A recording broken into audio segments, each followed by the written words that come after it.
Welcome back to all our listeners. It's time for another installment of Fit Nation's Lunch and Learn. Today's episode is going to be one of those that does not age quickly. It's going to be jam-packed with actionable advice. Why? Because we're going to be taking a deep dive into the ideal membership sales flow from an industry veteran who doesn't really need much of an introduction. That would be Alan Leach. And for those who don't know, Alan is the CEO of Westwood Club. It's a premium chain located in Dublin, Ireland. And in addition to being CEO, he's also on the chair of the board of URSA. So you can find him speaking at many international events as a result. Without further ado, Alan, thank you for taking the time to join us today. Thank you, Alex. It's an honor to be on your podcast. It really is. And so I'm happy to share with you anything that you need me to share with you today. Awesome. All right. Well, I guess as a good starting point, always good to give our listeners a little bit of a more detailed background on who you are, what you do, how long you've been in the industry, and what your day-to-day looks like. And if I go back in history, I kind of entered the industry. I was 21 or 22. And like a lot of people, I entered the industry because I was into fitness, not necessarily sport, but fitness, and started weight training and running and all of that sort of stuff. And in those days, we're going back to the late 80s, early 90s, late 80s, even the mid 80s, there wasn't really jobs in fitness. It was very much a hobby. I was lucky enough to get a job in the gym, and very quickly, by accident, ended up in sales. And in those days, the idea that you'd even have sales in the gym was unusual. But I ended up in sales, took to it like a duck in water, studied sales, religiously, read every sales book I could get my hands on. And then I went to the US. It was actually a bonus, for the sales bonus, to go to the first URSA conference I went to. Saw then in the US how sales was being used to grow membership and grow the fitness businesses, and brought that back to Ireland. And then I actually went back to university and studied marketing for 5 years, primary degree, did a master's degree, but continued to work in the fitness industry. When most people studied marketing, they didn't end up in the fitness industry in those days. They went into banking or insurance or retail or whatever. And I stayed in the fitness industry and was able to use the academic side of marketing in fitness clubs to grow them. And then, as well as that, in tandem with sales, and continued to do sales courses and sales training. And then I became a sales trainer and set up a company where I was training other companies to sell. Actually, not much in Ireland, but in Europe and the US and Brazil and Iceland and different countries. So, and then we got heavily involved in URSA and took over the Westwood clubs and built them up to what they are today. So we've got 35,000 members in 6 clubs. We charge, 599 enrollment fee and 599 euros. We charge 89 euros per month. So we would be considered a premium priced fitness club in Dublin. But sales and marketing is a huge part of what we do. And I would say the culture at Westwood Clubs is very much a sales and marketing culture. We do invest hugely in delivering the service and retention, but we started all with sales and marketing. So yeah, I've been in the industry probably 35 years at this stage, stayed in it, and just progressed like a lot of other people. I was a fitness instructor for 2 years, then sales, then marketing. And that's the brief history, Alex. Nice. Very nice. Thank you for that, Alan. And so when we really think about membership sales and really how to be most successful in them, of course, I think you have to look at the foundations first, right? Yes. And the foundations of what it means to attract new members and attract people successfully time and time again. So with that background that you've built up and all this, I mean, it's a very academic approach that, as you said, where you started from. These days, so many more factors need to be considered. I mean, each and every year, there's new technology that can help you reach people. Yeah. So when you want to think about how to get new people to attract with your brand, like what steps do you feel are important to take so that, let's just say, Mrs. Jones down the street becomes interested in visiting a Westwood club, whether that's online or whether that's in person? It's a great question, Alex, and I get asked it all the time, because today you've social media, you've content marketing, you've got websites, you've got email marketing, you've SMS marketing. And of course, everybody's looking for the new magic, pill that will cure all their marketing illnesses. The truth is, marketing has not changed as much as people think it has changed, particularly if you look at marketing for what it actually is. Many people think marketing is just advertising, promotions, and special offers. There's something that comes at the end of a marketing process. The idea that you look at different market segments, you learn as much as possible about that market segment, whether it's the fit people, the unfit people, the men, the women, the young, the old, and you try and decide, okay, what market segments do I want to go after? Can I create the right product for those segments? And that's where the academic side comes in. So you're trying to position yourself in the marketing, either as a budget club, a premium club, a boutique club, a specialty club. What do you want to be perceived as in the market? So that academic side of things is still there, and it hasn't changed that much. What has changed is probably the way that you can promote, advertise, communicate to those people. So years ago in sales, you went out in the street and you begged for names at the local shop, and every new member you begged for 3 names, and you had the whole prospecting thing. And it was the type of thing a lot of salespeople didn't like to do. So there was the less academic side, but I'd still prefer a good salesperson than an academic any day of the week. Where things have changed is the internet and a good website have revolutionized the lead generation. If you take our clubs, we have a website, and we generate about 3,500 new leads per month. So we call that lead generation and autopilot, in that there's no need to be going out for begging names and addresses, because we get so many we can't keep up with them. Our problem is no longer lead generation, it's actually getting back to those leads and persuading those leads to come in and visit our club. So the process hasn't changed. The sales process, as far as face-to-face selling, is still the same. Understanding one person's goals, objectives, and needs, understanding one person's fears, concerns, and worries about going to a health club, and addressing those needs and those goals. So the sales process we have, which is face-to-face selling when somebody comes into the club, yes, we update it, but and we constantly train and constantly role play. But getting Mrs. Jones down the road to come in, you're using search engine optimization, so that when she searches for something, you appear. Yep. You're using AdWords, you're using social media, and again, I will say this about social media, Alex. There was a huge difference between using social media for free, posting stuff, and using social media to target Mrs. Jones. If you're targeting Mrs. Jones, you better be paying those social media companies, whether it's Facebook, because that's what you're doing. You're paying to access their database and hopefully get your brand or your name in front of Mrs. Jones. And if she sees a message that's relevant to her and she's social interest, and you drive it to your website, and then your website promises or shows how you can help Mrs. Jones with shape, she may make contact with you. So it is a combination of using technology and human beings to persuade Mrs. Jones to come and visit the club, to show Mrs. Jones how you can help her get into shape so that she decides to buy on the day, and then have an incredible retention and onboarding program so Mrs. Jones actually stays, enjoys the experience, and actually gets the results. But there's no doubt the old ways of lead generation are probably gone if you have a good website and good digital marketing. Yeah. We have one thing I will say to you about our marketing over the years, the population of Dublin is about 1.3 million. Mm-hmm. We have probably, I think it's about 232,000 leads in our sales database. Wow. So what you're looking at is we have about 27% of the people in Dublin already in our database through digital marketing, mm-hmm. through an obsession about building databases and getting those leads in. So in a way, when we go to target them, we're not using Google or Facebook or any of those channels to target them. We may be using Google and Facebook to get them into our database. But then when it comes to go to them with email marketing, SMS marketing, marketing automation, we own the databases so that we can sell them our membership and get them into our club. Gotcha. Yeah. And one curiosity on these 3,500 leads that are coming through the website every month. So that's, yes. Let's just say for easy math's sake, it's about 100 per day. How are yes. you guys qualifying who's good and who's not? Is everything a follow-up or?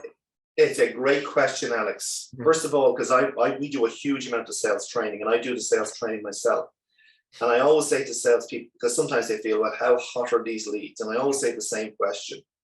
This person switched on a computer or switched on their phone. They looked for either health clubs or your brand personally. They actually looked at it. They read your website or certain pages on your website. They chose to apply for we do a 4-day guest pass. They hit that button. They read what was involved, gives your name, your telephone number, and email. They then hit the button.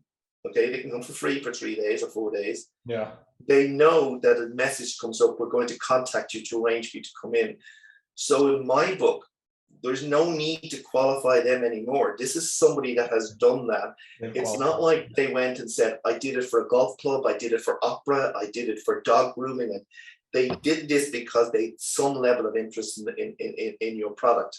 So in a way, like even our CRM system, and when you're using CRM systems, particularly things like Salesforce, HubSpot, and Microsoft Dynamics, you have to show those companies that, look, these for us are leads. These are people that are ready to be followed up. So we use marketing automation. So the minute that you apply, you're getting an autoresponder. Our salespeople are phoning you. They can't get through. They follow you up with an email. They'll follow you up with an SMS. There's a workflow of 5 to 6 to 7 emails that go out at intervals with the one goal to get you to come and visit our club. Yeah. Now, I've had people say to me, is that over the top? I said, it would be over the top if you got this name off a member and just put it into your database. But this person actually went onto your website, showed an interest in what you had to offer, obviously has some goal that you hope that you can help them achieve. And so, yes, so it is again, this combination of human beings and technology, CRM systems, marketing automation systems are more and more important than ever before. Yeah. Like, one of the things I look at our clubs, and we invested heavily in technology. When I say technology, fitness technology, whether that's, I don't want to name the brands, it's a certain type of equipment or whatever. We've made the decision to do less and less of that now because some of those technological fitness products aren't being used. If I'm being perfectly honest, there's more people using free weights, there's more people using functional training. But where we are investing in technology is the running of the business, marketing of the business, sales of the business. That's where you could see a massive return on your investment. If you have, there's so many that don't do it, but build your database, and then use technology to, market and sell your business. And also with your product, with Virtual Gym, we're investing in this idea of technology to inform members, technology to educate members, technology for programming, technology for measuring usage, whether they're going to classes. So again, you're using technology to manage the delivery of the fitness product as opposed to the technology being the fitness product. Yeah, absolutely. I get you. Yeah. And now, correct me if I'm wrong, but it sounds like most of your signups are going to be in club. Is that correct? Like, is there a... Yeah, we don't sell online. Okay.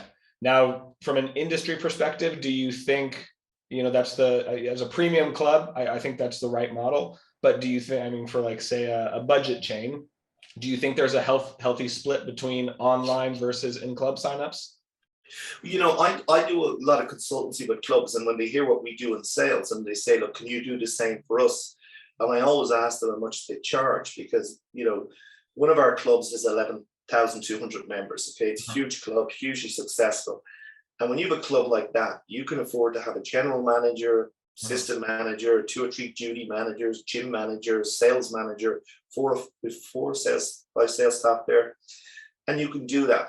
If you're charging 15 euros a month or 20 euros a month and you're operating with 1,100 members, it's extremely difficult to have all these sales staff. What do you do with them? So in a way, with the budget clubs, the joining online makes complete sense because when in effect, if you're only charging that price, you can't afford to pay salespeople on site to go through that process. In effect, what we're doing with our sales team, it allows us to charge, nearly 90 euros a month, 599 euros enrollment fee, and be a premium club. And when I say premium, some budget clubs are absolutely fantastic. They do a great product, but there's a lot more signing up online than that. We are going to start doing sign up online, but for campaigns. So that we were doing, like, we can sign up 3,000 or 4,000 members on a campaign with past members, but they've seen the club. They don't need to go through the sales process a lot of the times. And when you're doing something that's going to finish in 2 days, it could certainly make sense to say, look, you can join up the line on this. Yeah. But for our prices, we wouldn't. Like, when I'm asked about joining a line, I say this, look, in our club, a top salesperson who's been through training, 7, 8, 9 times, and our sales training is 4 days, 4 full days, classroom based before they ever tour anybody. We have salespeople who've been there several times, and they can have a 71, 72, 73% sales closing rate. They sell membership to 73% of everybody they talk to. That's people who walk in and inquire, guests, paying guests, they have to record everybody. Yeah. And they would be 72 or 73%. And they take them through this sales process, which is a needs analysis, overcoming objections, selling the benefits, everything that's in a normal sales process. If we have a new salesperson who has not had the sales training for whatever reason, they go through the first 3 weeks, their closing rates can be as low as 10 or 11%. Wow. We've had situations where duty managers, where we have a very busy period, have had to deal with 100 tours between them all in 6 clubs. And the closing rates can be as low as 5 or 6%. The only difference is they don't have a sales process when they go face to face with a potential member. What I say to people is, there's 2 scenarios: the exact same club, the same prices, the same group fitness classes, the same car parking, everything is exactly the same. One person has a sales process, the other doesn't.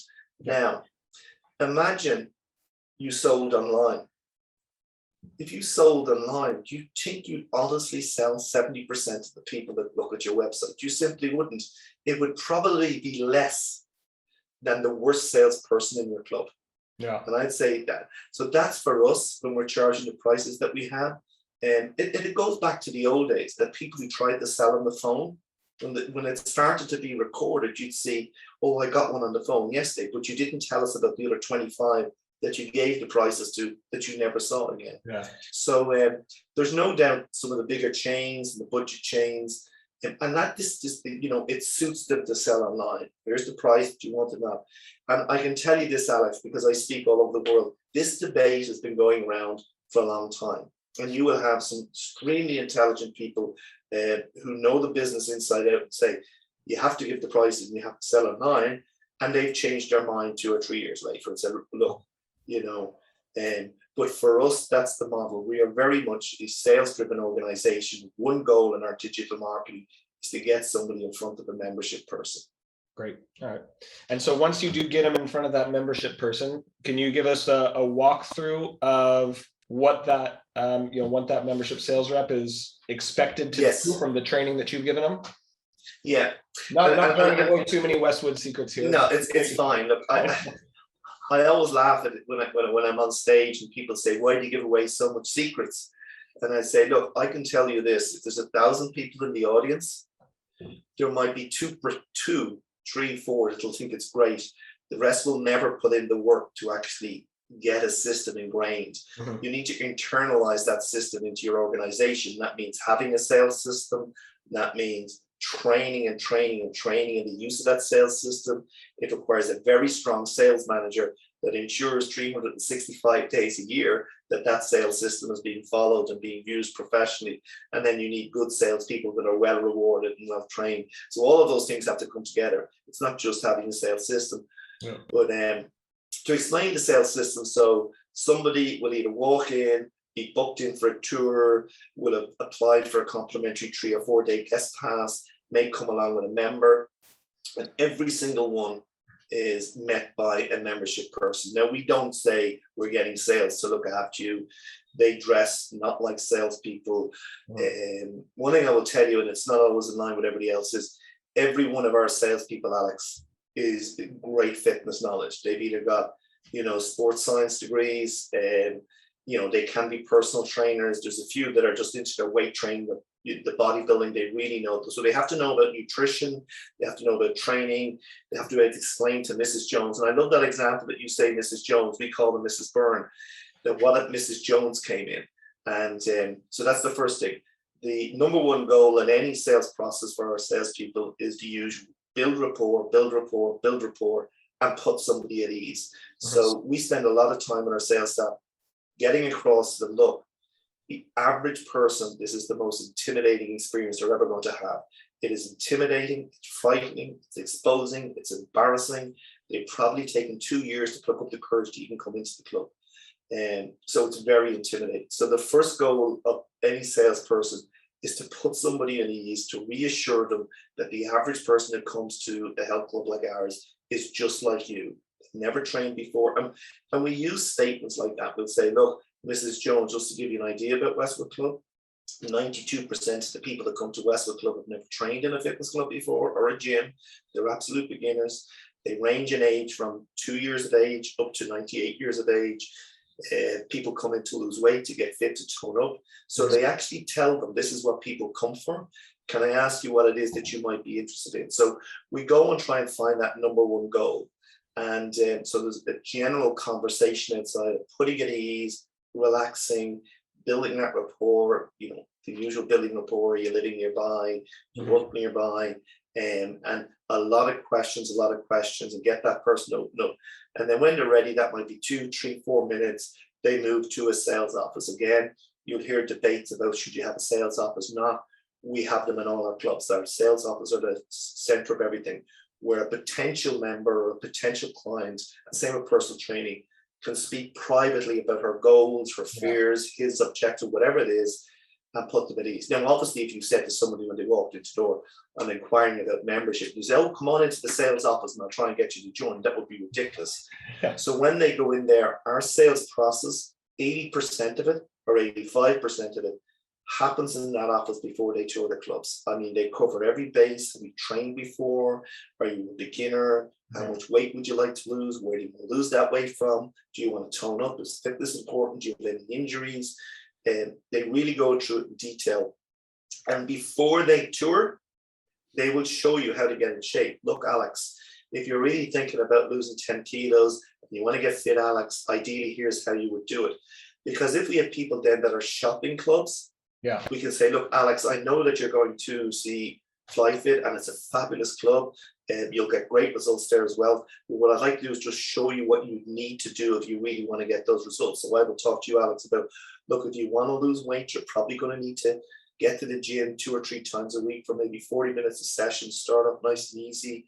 You're going to need to do some sort of cardiovascular training. Do you know what that is, Alex? Let me explain.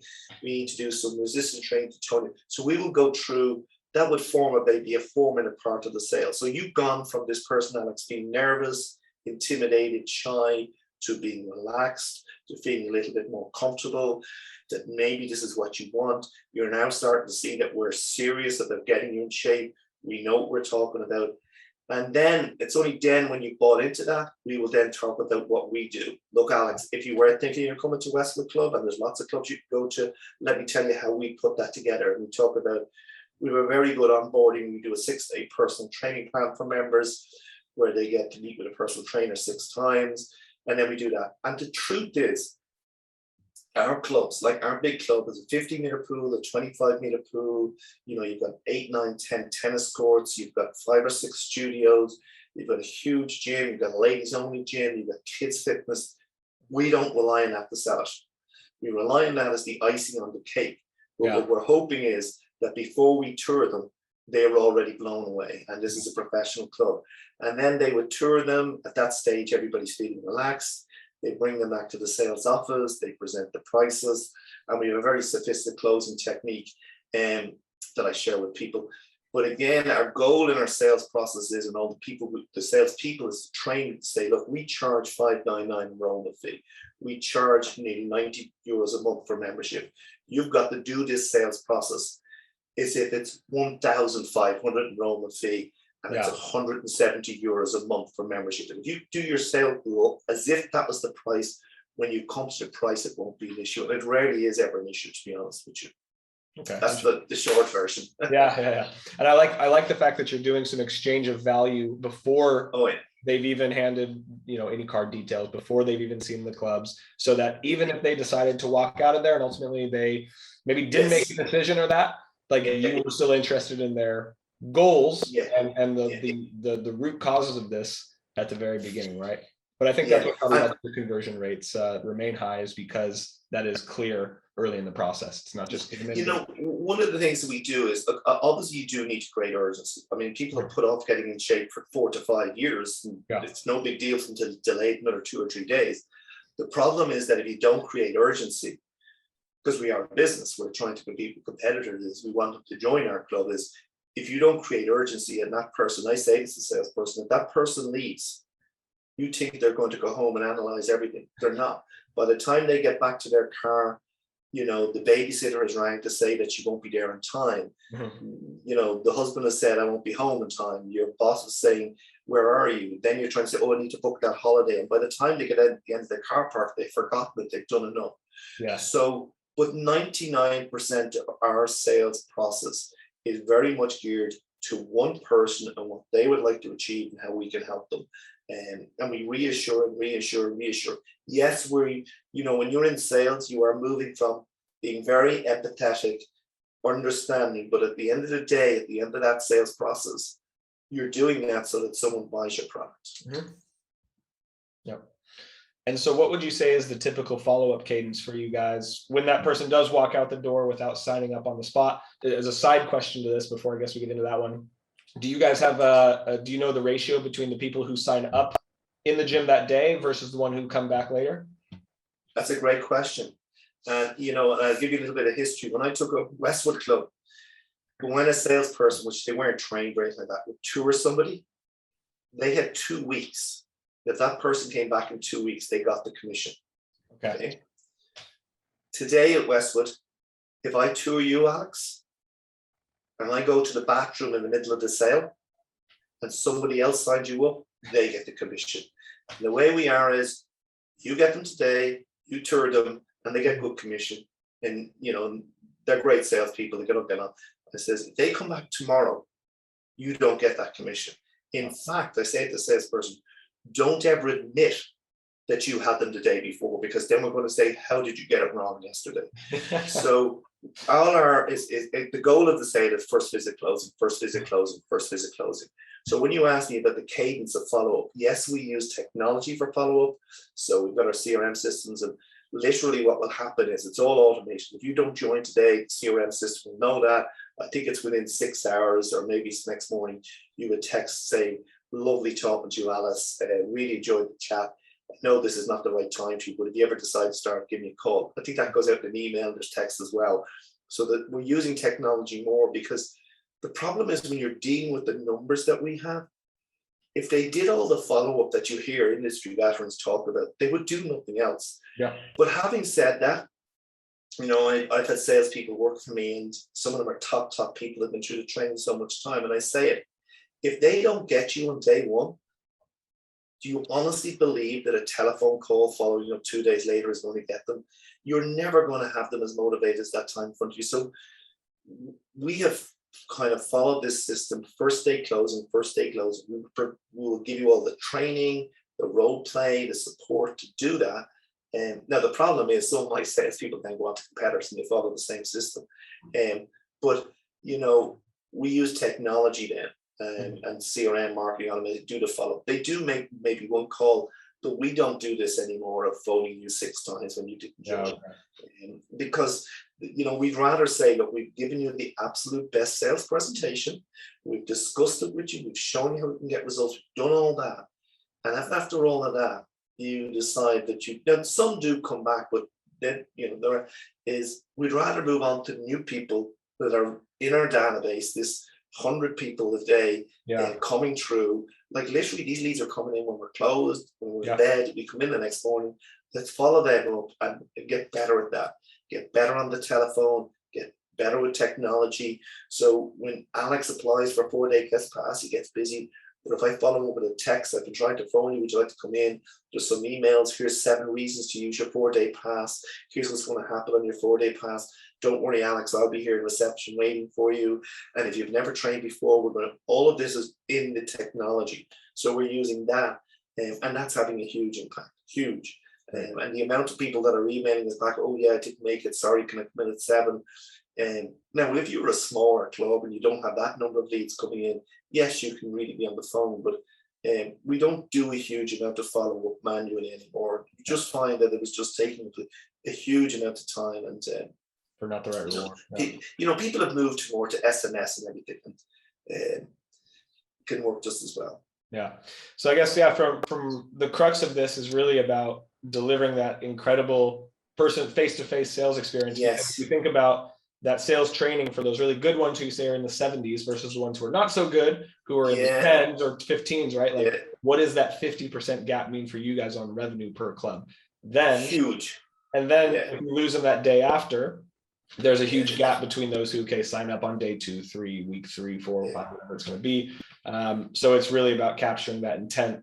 You see, like, one of the things that we do is we have a high joining fee, Alex, so that we can discount it. We never discount monthly. We have Microsoft European headquarters in a driveway. Yeah. Those people pay the same price as Mrs. Jones down the road.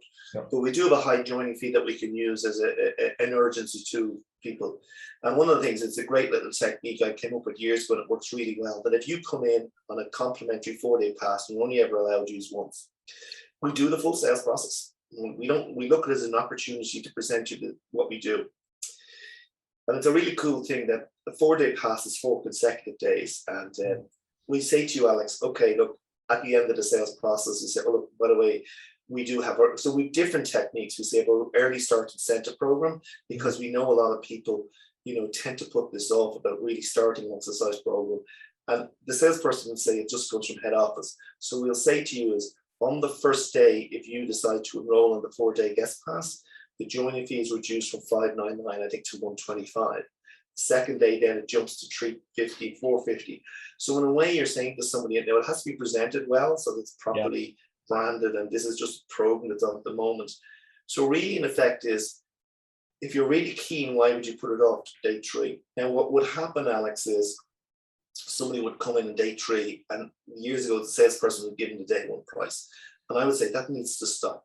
You need to be prepared to lose that sale if someone comes back in day 3 and just say that's the day 3 price, because you have to be 100% convinced that these are legitimate offers, and that's the way you do it. But look, I've studied Tom Hopkins, Brian Tracy, David Sammer. I've done all the courses, and one thing people need to remember, and our system is very similar. Most of these systems are similar. It's about learning and practicing, learning and practicing, learning and practicing. Having this system, ingrain it into your sales staff, and then have it as a way of doing business. But the one thing that people do need to remember is your sales, Alex, is different than mine, because when you're dealing with your clients, these are people that, because of your product is so sophisticated, so elaborate, and what it does, you're probably going to have 5, 6, 7 meetings with a client before they make a decision to purchase, because it's a big product and a big involved product. Yeah. But membership is different. You're dealing with some of our clubs, some of our salespeople could do 15 to 20 sales presentations in a day in a big club, particularly the busy time of the year. So it's not like they get well, I'll play golf with you on a Saturday, I'll get to know your family the following week, then we present this. It is a different type. It is, business to consumer selling. Faster pace. Yeah, absolutely. Yeah. Okay. And so you've talked a lot about the sales training aspect, and obviously that's one of the key drivers for your success. So can you walk us through a little bit of like what role continuing education plays, also what percentage of the week of these, your sales reps weeks this takes up, so people can understand how to maybe fine tune and hone there? Look, sales training is everything. It's everything. And, I've said this 1,000 times, we have 15 points marketing strategy, which is number 1, culture over everything. You decide what type of culture you want in an organization. Do you want an operational culture? Do you want a health and safety culture? Do you want a cost-cutting culture? Ours is a sales-driven culture, because I think we need that in the fitness industry. Then you've got to make sure whether you have the right product. Focus on the product. Think strategically about marketing. So that's the academic side. Where do you want to be positioned in the market? How do you want to create your brand? How do you want to create a competitive advantage? Do you want to grow? Whatever it is. And then you're into sales. And the sales thing is made up of having a sales system, sales training, sales management, and salespeople. Those 4 things all work together to have a really strong sales organization. And then when you look at the other things that we do is lead generation, database management, digital marketing, social media marketing, all of those things drive leads into these salespeople. And then you also have retention, and then you have branding, and all of these things we're managing. But I always joke that if it was only allowed to have one, it would be sales training, because that's what built our company. Yeah. And so sales training and a lot of other training is a huge part of our product, out the way we do business. So generally what would happen is, if a sales position came up, the first thing that happens is our sales managers have already been talking to 2 or 3 of the trainers in the club who would like to move into sales. Yeah. So a trainer earning so much money would want to be more involved in the business development, the business management, or whatever. They see sales as a great way to learn about the commercial side of the fitness industry. So they might have 2 or 3 people that they're keeping an eye out that might want this. And that's taken years to develop. So they keep an eye out. So generally when a role comes up, we're talking to fitness people internally, maybe externally as well. Sometimes we found that sales manager, they all work out. So they've seen people that they know in the gym. They're looking for people with good fitness knowledge, the right fit, the right personality.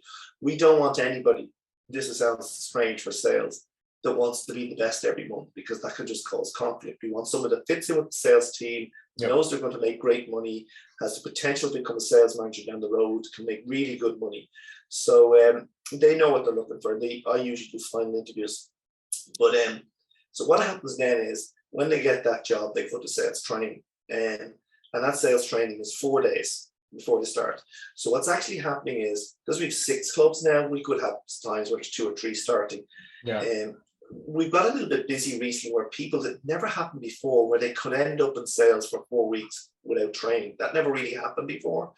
But our sales managers are so good, they can put them through some basic training at the club. And then what happens is, when I hold the sales training, you'll find everybody that's done it before wants to go again and again and again, because they see that as a way to progress into sales management, or go work for a competitor. Many of our salespeople go to work for Salesforce and Oracle and HubSpot and all the big IT companies. They walk it because of the training. Yeah. So a lot of times when we've training, I could have people who are brand new. I have people that have done it once before. I have people who've done it 5 times before. I have the sales managers that want to go again. So we'll always have this 15 or 20. But again, we go back to it's like martial arts. You're going back to the basics, know them well, share with them some new stuff, role play, but it's 4 days and it's intense. And usually what happens, they go out and they get it and they realize they didn't remember 90% of it, so they're really keen to go back again. So in any year, the salesperson is probably doing 12 full days, maybe even 16 full days of sales training, classroom based. And then we've mini sessions where we might go for, a half a day role play or a 1 day role play. Now, what's happened that made it really, really easy for us, Alex, is, and this is where I would urge companies to go for when I work with companies, is I have never in 35 years hired an external sales manager, ever. Never hired an external sales manager. I've never met one that I thought would fit in what we do. Mm-hmm. So all our sales managers have come up through the ranks. So by the time they become a sales manager, they know the system backwards. They're well able to coach and mentor, encourage new salespeople. Yep. And that's really helped with our growth, because when we went from 3 to 6 to 7 fitness clubs, what it meant was, as I got busy, that the sales managers, they probably tell you they can't do as good a job as me, but they can really take new salespeople and have them fairly good on site, where they can work with them 2 or 3 because they've seen how I do it. So that thing of having sales managers who know your culture, know your product, know your company, are obsessed about sales, understand the sales process. So when new salespeople come in with them, they can really get them up to scratch fairly quickly. Now that's taken a good few years to get them, because I used to do all the training. Yeah, I still do it and I'll still go. So because we're obsessed about this thing, is our success is dependent on that sales system and the implementation of that sales system. And no point in having it if it's not implemented. And then of course you're training people in the importance of, which is not really selling, but make sure you fill in your database, make sure it's clean. Yeah, there's a great atmosphere among our sales staff. Like, they're still friends. When they move on 20 years later, they all work out together. One thing about our salespeople, they have a certain amount of autonomy in the company. they don't report to general managers, they don't report to duty managers, they report to the CEO of the company. That's it. They bypass all that. So in a way, I always recommend it for people. I don't know, but it works for us that they do, get a certain pedestal in the company because everybody realizes that the success is down to them. Well, I always liken salespeople to kind of the athletes playing on the sports field, right? Yeah. And it is true. And you can think, okay, management, they can be the ones who are driving the organization forward, but really when it comes down to it, the salespeople are the one who are there, and they're the ones who are going to be the most important, and then the ones people are kind of paying to see, right? And they're the ones that are making that cash register ring. Now, having said that, we do make sure, that because we're big clubs, doesn't negate the duties of these other managers. They're managing, some of the clubs are 11,000 members, fitness classes going on all day, programming, complaints, broken taps, all the stuff that goes wrong that I wouldn't have the patience for. Our other managers look after all that. They do a great job. And of course, they're responsible for retention. Yeah. Okay. And Alan, I know if people who do follow you on LinkedIn, they see some of your posts celebrating your team's success, which I think is also really cool that you as CEO have time to do that. Do you have any specific examples you'd like to share on the podcast today of a successful sales member of your team? What I would say to you is, look, I'm very, very lucky. These people are picked by their managers. The managers are very good at picking them. I used to do all the interviewing years ago. I do the final interview now. I am aware of the value of good salespeople. I mean, when I walk into our clubs, the first thing I'll ask the general manager, are they all happy? I get somebody that's really, really good and, they could move on. The first thing I'll go in when I visit a club, I'll make up the name so it doesn't embarrass her. I'll say, is Mary okay? Is she happy? Is sure she happy? Is she got everything she needs? Is she enjoying the job? Is she really enjoying? That to me is the most important, particularly if they're performing. Because the way I look at salespeople is compared to other people, the salesperson's performance is measured every single day. I've often had to say to other managers, because I'm the CEO, and you decide, look, we want to report on PT or we want to report on this. Well, why report? I said, well, look, you want to work in the sales department where you have to send a report to the CEO every single day. Here's how many tours I had, here's how many joined, here's the average joining fee, every day. They're so used to it, it doesn't matter. So, I really, really make sure that they're looked after. Now, I'm not going to say everybody's perfect like any other organization. You have some people that don't cut the mustard. It's not for them or whatever it might be. But in 95% of the cases, they do very well. And sometimes you have to address things. But generally with me, with salespeople, is I treat them really, really good and give them a lot of autonomy. And it's a simple process. Can you sell? Can you hit the numbers? Are you getting paid well? And if they get paid well, they're only getting paid well because I'll tell you a good story if you really want a story about how to treat salespeople. Go for it.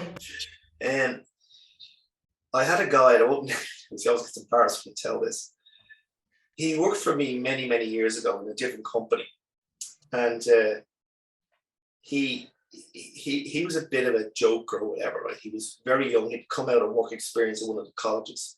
And he'd been working for me about 8 or 9 months. And he decided to leave and go traveling. And I remember when he decided to leave and go traveling, I thought, great, right? Because he just wasn't really in the game. Very, very funny and very charming and all that. He was 18, 19 or whatever. And he went away. And anyway, he came back about 9 months later and somebody else at the company said, such and such is back. He'd like to come work for us. And I said, oh, no. But we were getting really busy. This is many years ago. And I said, oh, come on. He said, look, you're just looking for, he'll get us through with the classes and everything else. And so I said, oh, right.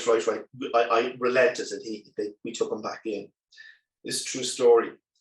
And about 3 weeks later, because he was doing what young people do, he was 20, 21 at the stage, whatever. And it was the middle of the day in the summer. And it was about 4 o'clock in the afternoon. The sun was coming down, like just letting the trees nearly, was so warm. And he came in, he walks by the reception of the club and he goes into the staff room. And another guy, who was a sales guy, came out to me and he says, Alan, you better go in too. So, what do you mean? It's 3 o'clock, 4 o'clock. What do you mean he's under the weather? Alan, he's drunk. What do you mean he's drunk? Can't stand up. And I'll be honest with you, vomiting into the bin, and it was an awful state. So anyway, he came out. I said, look, he needs to go home. I'm a taxi, send him home. And when I tell that story, people always ask me, well, what happened? I said, nothing. I never mentioned it to him again. I never said it to him. And I said, he came back in the next day. But I said, here's what's funny. That guy became my top salesperson, followed me to Westwood Club, became the top salesperson, the top sales manager, made us an absolute fortune, went to work for our biggest competitor, and is now at one of the most senior positions in that company. And was still a great friend. He knows the industry backwards. I said, look, because, I'm talking to the US a lot. They would think you'd never get away with that over there. No. This is why didn't you? I said, because he didn't do anything that most 21-year-olds have not done. But I said, the one thing that stuck in my head was, what was I going to say to him? Don't do that again. I said, he just knew himself. And I said, the other thing was, he came into work. He came in. I said, I know lots of people that get a hangover and just ring in sick. But I always laugh at that he became such a great sales. Now he's married with children and everything. We still laugh. But I said, so sometimes you just don't know when you've got a great person. You don't know when you've got a weak person. And at the end of the day, I just believe is in the sales role, they either produce the goods or they don't produce the goods. And once they get on with the other salespeople, like one thing we don't put up with, salespeople know in our company, if you're arguing with somebody else who owns a sale, do not go to Alan Leach. Do not go and say he took my sale. He'll take it off you and give the money to charity. And we've done it. If you want to argue over a sale, what's the commission? It's not going to EDV, going to a charity. They just wouldn't. We've had people that maybe didn't fit in, but good sales managers, good sales system, good sales training, and then the rest looks after itself. Yep. Sorry, it's all about that system. Okay. It's the system, yeah. So Alan, we're going to start to land this thing a little bit. I always like to do a kind of a short lightning round and say, let's start with one of these questions here. What would you say is some of the best advice you've ever received throughout your career? From a man called David Quinn. He passed away a few years ago. He was a genius, and he had a quote that he'd say all the time. When you have sales, you can fix anything. That's always stuck to me. All the problems that you have can be fixed with money. And when you've good sales and when you've sales, you can fix anything. And it's true, because I only had this conversation with somebody, some different organization, in a panic. And I said, look, sales will fix everything. I've seen it so many times over the years. Everybody talks about strategy and academic stuff and everything else. But that goes out the window when there's a lack of funds coming in the door and somebody wants to sort it immediately. So that quote, when you've sales that you can fix anything, was probably very early in my career one of the things that stuck with me. It is damn true, because you think of all the implications that are there or not there if you don't have the money to fund it, right? If your sales are going that bad, but let's say your sales manager isn't the right one to fix it, you need to hire a rock star sales manager sales manager. Therefore, you need to pay them better. So you need better sales. It can all get back to that. Yeah. Okay. And before our listeners jump off, what would you say is like one action item that they can take today to help them improve, whether it's their life, their career, their business? Like what would you say is one action item you would advise somebody on? In the fitness industry? Sure. Yeah.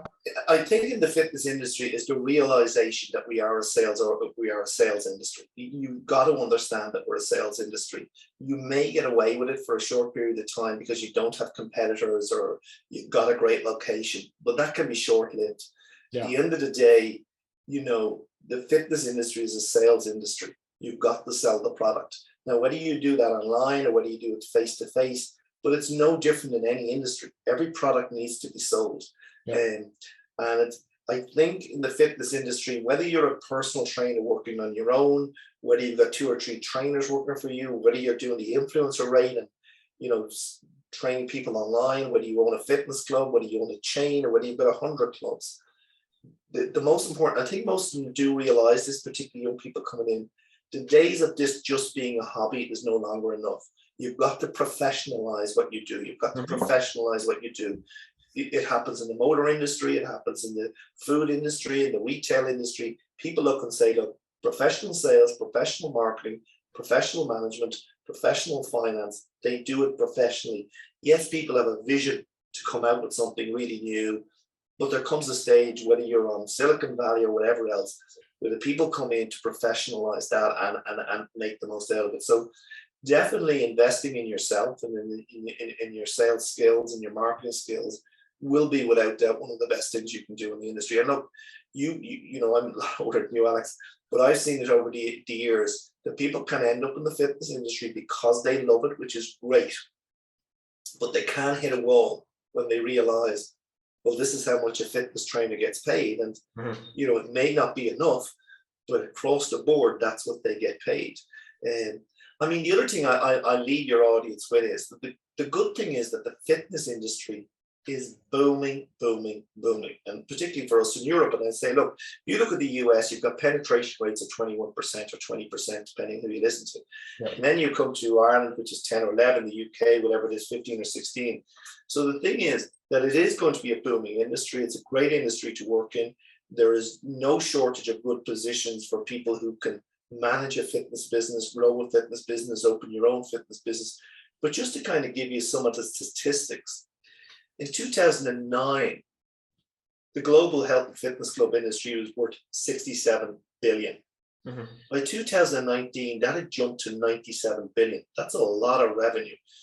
The wellness industry, which is the new buzzword, which is bringing the healthy eating, the nutrition, wellness, tourism is going, is worth $4.2 trillion. $4.2 trillion. You know, you even look wellness tourism, which is a booming business now, 639 billion it was in 2017. That was estimated to this year to hit $919 billion. So the yoga industry in the UK, US, which had kind of disappeared, is now back up to 11.5 billion from 6.9 billion in 2012. And then the PT industry. So it's a booming industry. And I think what's great too in the industry now is people don't have to be a millionaire to go in. You can go in at all different levels. The barriers to entries are probably coming down because, you know, you can have personal trainers, get a premises, start training your own clients, hire another trainer, build up to 4 or 5 trainers. I have great admiration for those people because they're doing what people didn't do years ago. They're going and working for themselves, and we have a lot of them as competitors, and I'm fine with them. But I do think for anybody in industry, but particularly the fitness industry, is to acknowledge that if you want to be successful, you will need to professionalize what you do. You can educate yourself, you can go to college, you know, but and particularly when it comes to these digital marketing, you know, because everybody throws out this phrase, digital marketing. And but if you don't know what you're doing, you can spend a fortune and lose a fortune. And remember, with digital marketing, I say this to many people, you know, what is digital marketing? It's simple. You're going to make Google and Facebook richer. That's it. And if you really want to do it, you're going to make them richer. It's not much more complicated. Well, it is, but exactly. So that's it. Okay. Yeah, I've heard some salespeople as well, or some sales trainers or sales advisors talk about, look, you can have the best technology, but if your efforts aren't right, or your messaging isn't right, or you're using it in the wrong way, you're basically just amplifying the suck. Like that. You know, you're getting your worst message or your worst process out to more people, which is going to just continue. 100%. And we're working on the retention side of it now. And I say it, look, you get people in and everything's not right. Every company needs to get more professional. They need to be Disney when it comes to this. Like, one thing I do in our business is I don't study what other fitness clubs do. I never have. You want to know about direct marketing? I look at the best direct marketing companies in the world. I'll study Macy's. I'll study all of these companies. When it comes to digital marketing, I don't look at the fitness industry. I look outside the industry. And the same with service. We look at Ritz-Carlton. We look at Disney. We look at, you know, all of these companies that are known for service. What do they do? What can we rob from them? And we've probably been a big time learning organization. And, you know, we don't want to be just what other fitness clubs do. We want to look at what other industry does, even the car industry, and say, can we use that in what we do? And I think for us, and I'll admit it, we have huge strides to make in that. And that's what we're trying to work at now. It's finding people that will be committed to that and, you know, are as involved in it as we are. But you're right. And again, with the sales, go back to what you said there, making things suck. We can have all the digital marketing, but if we don't salespeople to contact them and show them around, it's a complete another waste of time. All you're doing is putting names and addresses into a database. Yeah. Because I can tell you, if somebody walked into our clubs and we said, "Hi, Alex, let me show you around. Here's our swimming pool. Here's our tennis courts. Here's our fitness thing. It's amazing. We're fantastic. Let me show you this." I would tell you 100% we'd be lucky to be closing 5%. Yeah. It all comes down to the system we have for getting people in shape. And you know what? What we use can be used in even the smallest clubs. It's again, this thing is, what do you want, Alex? What are you looking to achieve? What do you want to change? Is it your fitness? Is it your weight? Are you trying to get stronger? Do you have a back problem? Is it just because you're older and you want to reduce blood pressure? What's your goal here? And because we know exercise is not as much fun as everybody likes to make out. Yeah. All right. Well, Alan, this has been hugely valuable. And again, I thank you a million times over for taking the time to join us today. For those who are listening in and want to connect with you or learn more about the work you're doing, like where can they best go to find you? Well, they can find me on Facebook if you just type in Alan Leach, Leach. My email is alan, ALAN, .leach, LEACH @westwood.ie. And look, even when I do presentations, so it's alan.leach at Westwood, I share them. People come to me, I said, send everything to you. I'm happy to share it all. But thank you, Alex. I mean, I've been a huge fan of Virtue Gym for years, and I love some of the products that are coming out. Actually, a friend of yours contacted me the other day, Hans. Oh, yeah. Literally the day before yesterday. He didn't even know I was presenting with you, so I emailed him. So, but actually, I see Hans later this week in London at an event. So I'll tell him you said hey. Yeah, but if he was talking about coming to Dublin as well, and he asked me when I go to dinner, but he's doing well. He's doing well. Yeah. Good stuff. Well, Alan, again, thank you so much. Everyone, thank you for tuning in again. This has been another episode of Fit Nation's Lunch and Learn. We will see you next time.